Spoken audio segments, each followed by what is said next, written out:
Her yıl olduğu gibi bu ildə Koyuncaoğlu qəsəbəsində geniş miqyaslı Tasuğa yürüyüşü keçirilir. Tasuğa yürüyüşü Məhərrəm ayının 9-cu günündə keçirilir. Tbilisinin Poniçaqla Soğanlıq qəsəbəsində ənənəvi Tasuğa yürüyüşü təşkil olunub. Yürüyüş iştirakçıları Gürcüstanın dövlət bayrağı ilə yanaşı İmam Hüseyn bayraqları da daşıyaraq Ya Hüseyn, Ya Əbəlfəz şüarları səsləndiriblər. Hüseynim vay, Hüseynim vay, Hüseynim vay. Hamı desin, hamı. Hüseynim vay, Hüseynim vay, Hüseynim vay, Hüseynim vay. Gerek kan ağlasın Zeynep. Hüseynim vay, Hüseynim vay. O gün bizim imamlarımızın belə şeriflər döyüşdə olublar, onların köçən günlərdir, matəm mərasimlərdir.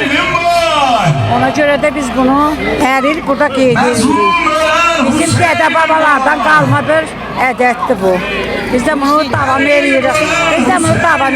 Allah qəbul eləsin niyyətinizi. Gün şəhid olan günlər imamlarımız. Bugündən bizim en əziz günümüzdür bugün. İmamlarımız şəhid olan günlər. Biz onların adını İhsan bir onların adını.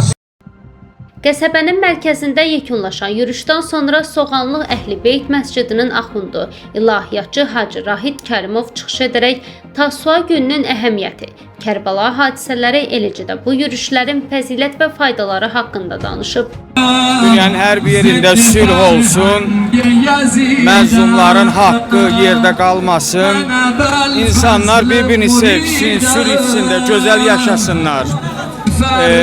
Uşaqların haqqı zayi olmasın. İmam Hüseynin o körpə balası Əli Əsqərin tökülən qanı bunu çatdırdı ki, məzlum uşaqları gərək dünyada müdafiə eləyək. Qoymayaq məzlum uşaqları əzilsin. İnsanlar bir-birindən gərək dost olsun, qardaş olsun. İmam Hüseynin bu təziyyəsi onu çatdırır ki, gərək insanlar dost olsunlar, zülmün qarşısında susmasınlar. Harada bir müsəlmanın haqqı əzilirsə, onun haqqını müdafiə eləsinlər. Bu bizim yolun həqiqətini təşkil eləyir. İnşallah Allah'tan istəyirəm bu günlərdə bütün dünyada müsəlmanları hifz eləsin və müsəlman, xristiyan dostluğunu da inşallah daim eləsin. Oldu karanlık hava, köy yüzüne yağdı kan.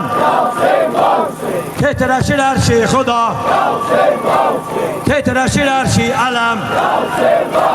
Ağladı cinni bəşər, yazdı kazanı qədər.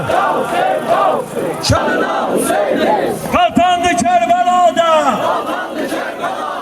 uzun kollu Əbəlfəz. Qeyd edək ki, Tasuğa günü hicri qəməri təqvimi ilə Məhərrəm ayının 9-cu gününə təsadüf edir. Həmin gün İraqın Kərbəla çölündə İslam Peyğəmbəri Məhəmmədin nəvəsi İmam Hüseyn və onun tərəfdarları Ömər ibn Sədin qoşunları tərəfindən mühasirəyə alınıb. Elə həmin gün İmam Hüseyn və yaxınlarının su yolları kəsilib.